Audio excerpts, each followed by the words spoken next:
Hello, this is Jason P. Wilson, Zero in X-Force, and this is my DC and independent comic poll list for the weeks of February 15th, February 22nd, and February 29th.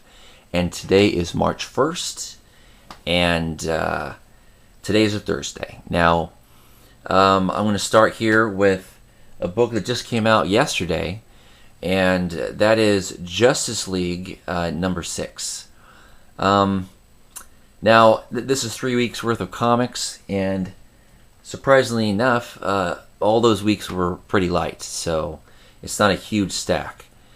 But for DC, what I didn't get in quantity, I got in quality. My stack was a little bit thicker of my Marvel, but my favorite reads were my DCs. The quality of the books they've been putting out has just been phenomenal, and none have been better than Justice League. And with Justice League number 6, all I can say is, wow. Truly, this is the Justice League that we have always wanted. It is back, and it is back with such a strong story and phenomenal artwork. And with number 6, it is just getting better and better. I won't do any spoilers, but I will say that we are seeing this team, which has been trying to come together since issue number 1. We are now seeing what they're capable of. Now, even though we all know what they're capable of, I have to say, I do not think they could have done a better job on a relaunch of such a legendary title. I mean, even though we know all these heroes and they've been together for such a long time, you really believe that these heroes have never worked together before. The conflicts and the problems that they've been having, it felt like, oh, hey, work it out. You're kind of thinking this in your head while you're reading it. But it really felt true, and that is definitely a great compliment for Jeff Johns. His writing is just absolutely superb. But it wouldn't be nearly as good a book without Jim Lee's absolutely beautiful pencils, together with Scott Williams' fantastic inks. This has been the number 1 selling comic for, what is it, like 6 months now? Or more, I can't even remember. But if you look at the charts, it's like Justice League all the way. DC has really dominated the charts since the relaunch, and I guess they've done pretty much what they wanted to do. Marvel is definitely on the shorter end of the stick when it comes to comic sales. Now, obviously, I'm a comic lover, so when they get competitive like this, it's a win-win for us. But it is nice to see DC really just kicking butt just all the way around. I really feel that Justice League is a home run on every single chart. For if you like beautiful comics, if you like great writing, if you want a really compelling story, if you want a superhero team, if you want character study, it's just really doing a great job on everything. And for this being one of my favorite titles to read, number 6 is my favorite issue thus far. I'm just completely excited and just cannot wait to see what this perfect team can bring us in the future. And I just want to say this. I really, really hope that this team, all 3 of them, stay together for a very, very, very long time. This has made this book not only a flagship title for DC, but a flagship title for comics. A absolutely must-read, an absolute must on singles and on trade for everyone's collection. Fantastic. Absolutely love this book. And next up is a book that really surprised me, and that is the number 1 issue of the all-new Beyond Adventures, Batman Beyond Unlimited. Now, I really didn't hear too much about this. I knew it was coming out, but when it came out, I was like, oh, nice surprise. Picked up the book, opened it up, and first off, I love the artwork. If you've read Batman Beyond before, If you read the Superman title that came out, I think it's called Superman Unlimited. And if you watch the Batman Beyond cartoon series, animated series, you will love this art style. It is very, very reminiscent of the animated show. It really is. It almost feels as if it's the same artist that did this book. Also, the writing is really good. If you never read Batman Beyond before, you would really be liking this book and very intrigued with what's going on. Also, if you're a longtime Batman Beyond fan, you will absolutely love this book. You really will. Also, surprisingly, there was like hardly any advertisements in it. So you're really getting a lot for your prime price of $3.99. This was a really nice surprise, and I'm definitely putting this on my pull list.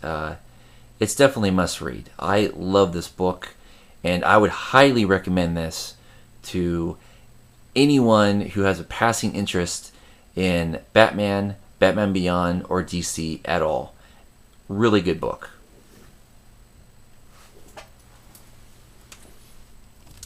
And next up here is another wonderful title, and that is Aquaman. Now, number 6 was really great because, as you can see here, it's Mira Unleashed. Now, I kind of thought, oh, it might be a filler issue kind of a thing. But actually, this ended up being something that I really needed because Mira has always been one of my favorite characters. And I loved her in Brightest Day, and I thought that was some of the best writing with Mira in it. The artwork, everything about her in Brightest Day was just absolutely perfect in my opinion. So I really wanted to see what they were really going to do with her in the Aquaman series. And, Jeff Johns does not disappoint. In this issue, you really see that she is almost the opposite side of the coin for Aquaman. Aquaman's a pretty nice guy. He really is, And when you see how Mira acts, he makes him seem like a really, really nice guy. She has a really take-no-prisoner attitude in this book, and it really gives her a definition of who she is, and it really stands her apart from Aquaman, and it really makes you appreciate her. Like, for everything you like about Aquaman, there are moments when you just want him to be just like, I'm freaking Aquaman, I'll just take you guys out with no problem. But he'll never do that, right? Well, that's okay because Mira does it. She has this absolutely looking at humans as if like they're ants, and she has no problem, doing no hold barred attitude and physical attacks to these puny humans. Again, she's not a monster. She doesn't come across as that. Her reasons for the things she does are valid. I think anyone reading this would be like, yeah, I wish I could do that. But at the same time, she does know when to pull back. And she has enough character and moral strength that she's not going to do what she could do. But at the same time, she's not apologetic, and she can barely stand humans. And you really identify with her. This is a really good book, and in my opinion, it's not a filler issue. It's definitely one of the best issues to come out so far, and I'm really excited about how they're handling Mira, and I'm really getting very excited with the story arc. It's really starting to build up. And I wasn't sure. There's a couple issues back there was kind of slowly building. But now we're kind of really getting the action, really getting story pushed forward. And here at the end of this, I guess we get to find out what happened to Atlantis and who's responsible. So that was pretty cool. Aquaman is a really good book. And I think Jeff Johns is doing everything with Aquaman that he did with Green Lantern. And this, for me, is one of the must-read DC titles. Absolutely. Next up here is Wonder Woman number 6. Now, with the last issue, I'm over the changing of the guard as artist-wise now. I'm still really partially holding my breath for that fantastic artist to come back on Wonder Woman, but we're still getting really good writing, and I'm now starting to feel this art style now. Of course, you know, the reason I'm feeling it is probably because they're trying to make it have a similar feel to that first story arc, but still, it's not afraid to have its own flavor, and I think it's doing a really good job. We still get this, badass Wonder Woman who's a warrior princess, and she is going to fight like a warrior. We're definitely getting that. This is a Wonder Woman that I think a lot of people have been wanting to see for a long time, and it's really cool to see and to read. And I think this team is doing a fantastic job with this book. Definitely the best 6 issues of Wonder Woman that I think I've ever read.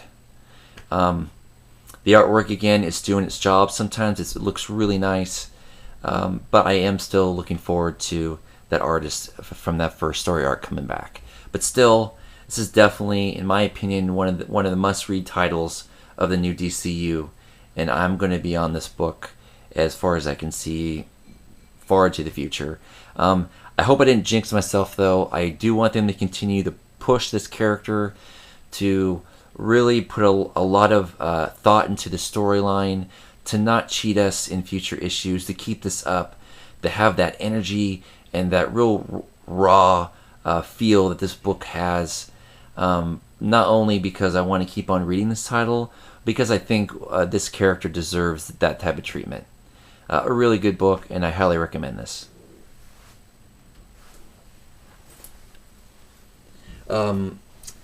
Next up here is another book that has really grown on me, and that is Red Hood and the Outlaws #6. Now, when I was making my cuts, this was kind of on the cusp, and when I was pulling teeth and I was like, oh, I want everything, but I can't, and man, this always fought its way back on my keep list, and there were a lot that I cut out that I keep on looking at, like Nightwing. I keep on wanting to pick up Nightwing. I'll throw it in my saver, but when I actually buy it, not quite yet. But this is a title that I really have to buy, and it's because they're doing such a really good job with it. The writing is really good, and I think that it's the reason why I have to read this book. But what I think it really pushes it into my keep list is Rocafort's art. The artwork is absolutely gorgeous, and some of the scenes and panels that they've been doing in this book are actually so beautiful. I wish my comic was twice as big, because some of the scene shots, some of the backgrounds, the colors, the details are just so nice. I mean, really, this is definitely one of the best looking books that DC is putting out. All I can say is, if Rocafort ever gets off this title, it's really gonna hurt it really bad. Like, I was really liking Nightwing, but the artwork was always just okay, and that was part of the reason why I ended up keeping this book over Nightwing, is because this artwork was so good. Now, if this artwork was removed and replaced by the artwork like that was in Nightwing, I love Jason Todd, but I don't know if it would have stayed. It's just, when I'm reading it, I'm enjoying the story, but man, I'm just loving the art. So again, I really hope that Rocafort is really enjoying himself on this book, because he's kind of the anchor here. He's a must for this book. But with that said, I'm taking nothing away from Scott. He is doing a bang-up job with this storyline, and I think the best thing about the writing is the interaction between the characters. I mean, you're really liking Arsenal and his relationship with Jason, and then of course this triangle thing going on. Their relationships kind of really well done. They're really balanced. Everyone gets their time together. Their relationships are being built really well. Similar to like Teen Titans, how well they're doing with that and the characters building their relationships, it's equally as good here. The only difference in this has the best art design and is perfect. So yes, I strongly recommend this. Now, if you don't like Jason Todd, I still think there's a lot here for this book. But for those of you who are looking for another title to put in your Bat family, even though it's technically a Bat book, it's not really. It doesn't feel like a Bat book at all, not at this point anyway. But for those of you who like the edgy titles like, you know, Teen Titans and that type of stuff, this is a really good one. Of course, this is a kind of teen and up book. They definitely have a few mature situations in here, but it's handled really well, and in my opinion, tastefully, and it really brings a nice a punch to this book. But Red Hood and the Outlaws has been a home run for me. Really been loving this book. Highly recommend it. Alright, next up here is Catwoman number 6, and as you can see on the title here, the honeymoon's over. Now, for those of you who think that Red Hood is edgy, it's got nothing edgewise on Catwoman. This is Teen Plus, and I see where that plus is. In this book, Selina actually rips off an ear with her teeth, and they show all the gore. It was almost like I was reading Walking Dead, but in color. They definitely do not shy away from the grittiness here in this book, and sometimes it's shocking, but I guess that works for what they're trying to do with this book. But the real strength here for me, it's not necessarily the art style, though I think the art style is nice and it works for this book. It's really the writing, because Selina has become this very intriguing character, and you really see how complicated she is. It's truly a character study of her. I don't think she's ever been done this way before. You really see how emotional she is. You see how damaged she is. At the same time, you really feel for her, and you're always rooting for her. And in fact, there's a scene where her and Batman are really bumping heads, and you know, he finally says enough, and he kind of really shakes the rage that she was having out of her, but she really gave it to him, and they have such a complicated relationship, and I think it's really brought to light here in a really unique way. This was a really good title, mostly for the writing. Again, I don't think this is a Teen Plus book. I think this was possibly an M book, just because it gets, you know, pretty violent, but it doesn't like take away from the story at all. In fact, sometimes it really adds to the story. Catwoman is a really good book, and definitely a strong recommendation for me. I think this has been a hit, mainly because of all the hype around it. But what really makes Catwoman a really must-read for mature readers, that is Judd Winnick. He is doing a fantastic job, and I'm really sad that I stopped reading Batwing, because I kind of miss it. It was really good, and it's just as much as a hit as Catwoman is. I would probably recommend people picking up both books if you have room in your saber for it. But if you're only picking one, I'm still recommending Catwoman over Batwing. A really good title, and I'm really interested to see where Winnick's going to take this really deep and interesting character.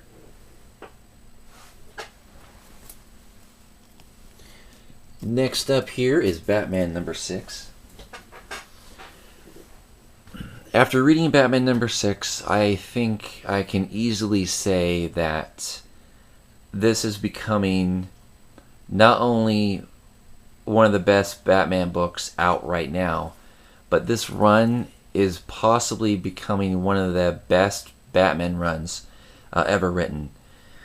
I know it's kind of bold to say, but obviously there's a lot of masterpiece of writing and artwork done for Batman in the past, but I cannot see this being anything less than a classic.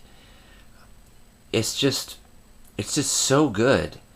Scott Snyder writes Batman like no other, and he definitely is up there, in my opinion, with all the other great Batman writers. Miller and everyone else that has done master work with Batman, he is on this level. Scott Snyder is definitely on that level. In my opinion, he will always be, even if he stopped right now, one of the best Batman writers ever to write Batman.